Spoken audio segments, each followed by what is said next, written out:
اعوذ باللہ من الشیطان الرجیم بسم اللہ الرحمن الرحیم۔ السلام علیکم ورحمۃ اللہ وبرکاتہ۔ عبقری چینل کے ناظرین، بیت الخلاء کی سنتیں آپ کے لیے حاضر خدمت ہیں۔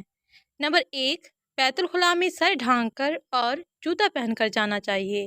نمبر 2، بیت الخلاء میں داخل ہونے سے پہلے یہ دعا پڑھنا، بسم اللہ اللہم انی اعوذ بک من الخبث والخبائث۔ ترجمہ: اللہ کے نام سے داخل ہوتی ہوں، اے اللہ میں تیری پناہ میں آتی ہوں، خبیث جنوں سے، مرد ہوں یا عورت۔ فائدہ: اس دعا کی برکت سے بیت الخلاء کے خبیث شیاطین اور بندے کے درمیان پردہ حائل ہو جاتا ہے، جس سے وہ شرمگاہ نہیں دیکھ پاتے۔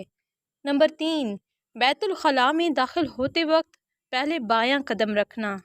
نمبر 4، پیشاب پخانے کے لیے بآسانی جس قدر ممکن ہو نیچے ہو کر بدن کھولنا۔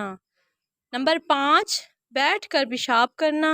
نمبر 6، پیشاب کرتے وقت نہ قبلے کی طرف رخ کرنا اور نہ ہی پیٹھ کرنا۔ نمبر 7، پیشاب کرتے وقت زبان سے اللہ کا ذکر نہ کرنا اور نہ ہی بلا ضرورت شدیدہ بات کرنا۔ نمبر 8، استنجا میں ڈھیلے اور پانی دونوں کا استعمال کرنا۔ نمبر 9، پیشاب اور استنجا کرتے وقت اپنی شرمگاہ کو داہنے ہاتھ نہ لگانا بلکہ بایاں ہاتھ لگانا۔ نمبر 10، پیشاب پخانے کے چھینٹوں سے بچنے کا خاص اہتمام کرنا۔ اس کی وضاحت یہ ہے، حدیث میں ہے کہ اکثر عذاب قبر اسی وجہ سے ہوتا ہے۔ نمبر 11، بیت الخلاء سے نکلتے وقت پہلے دانا پاؤں نکالنا اور باہر آ کر یہ دعا پڑھنا، غفرانک الحمد للہ الذی اذھب عنی الاذی وعافانی۔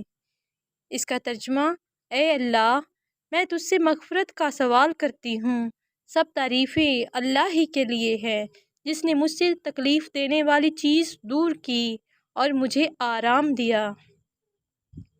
نمبر 12، بیت الخلاء نہ ہونے کی صورت میں پیشاب پخانے کے لیے آبادی سے دور نکل جانا۔ نمبر 13، پیشاب کے لیے نرم زمین اختیار کرنا، اگر نرم نہ ہو تو کریت کر نرم کر لینا۔